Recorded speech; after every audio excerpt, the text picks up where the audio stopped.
Hey guys, welcome back to the channel. This is going to be episode 3 of the EvoG Touch, the series where I edit photos that fans send in from Instagram and YouTube, and we see what I can come up with as far as my retouching is concerned. Today we're going to be working with Bicep Automotive, and if you guys want to go check out his Instagram page and give it a follow. He posts a lot of beautiful shots of this GT350 here in really cool light and very awesome perspectives. So definitely go give him a follow, and you trust me, you won't be disappointed. He does an awesome job. So today he sent in this awesome shot of his car here, and I think we can all agree that the car is mean as hell.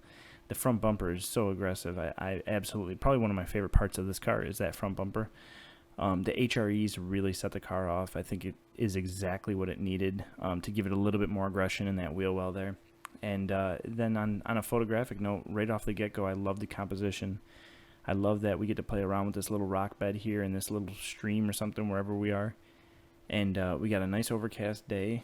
Should make editing this car pretty easy. And then on top of that, he gave us a nice multiple exposure here. He gave us 10 images of him changing the perspective of light around the car, and that's going to really smooth things out when we're piecing this whole image together. So I'm really excited to be working with all those layers. On another note, I've been extremely busy, so it's been hard for me to pump these out. I'm trying to get in a rhythm where I can post these out every week, at least once a week. But obviously in the summer it's a little bit harder, especially focusing on automotive work. That's when a lot of people's cars come out, so I'm constantly shooting.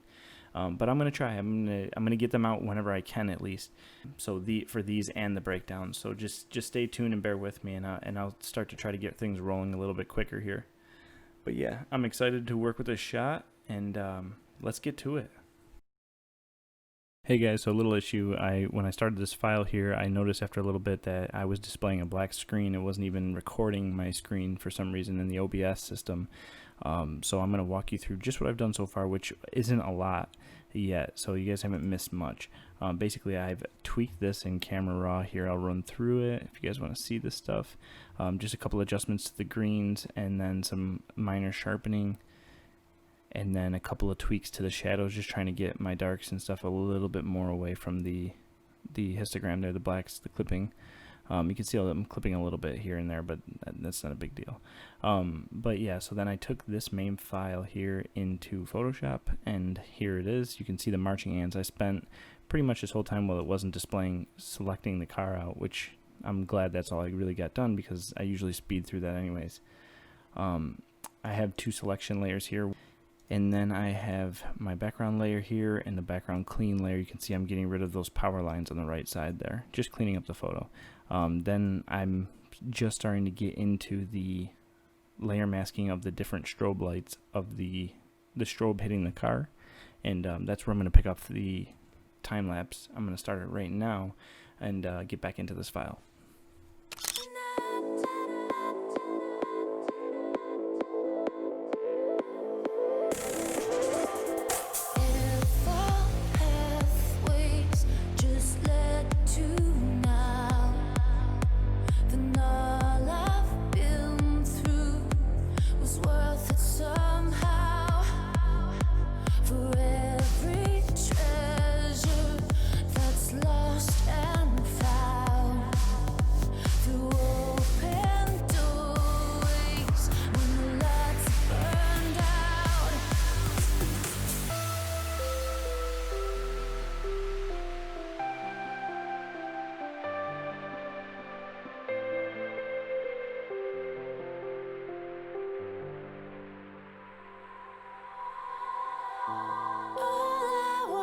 To be with you and feel like I'm someone new, and I could breathe if we just lay down here tonight. And all I want's to be with you. I feel you close and all I do, and I can see you light my way so clear tonight.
And all I want's to be with you. I feel you close in all I do. And I can see you light my way so clear tonight.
I'll live for that energy.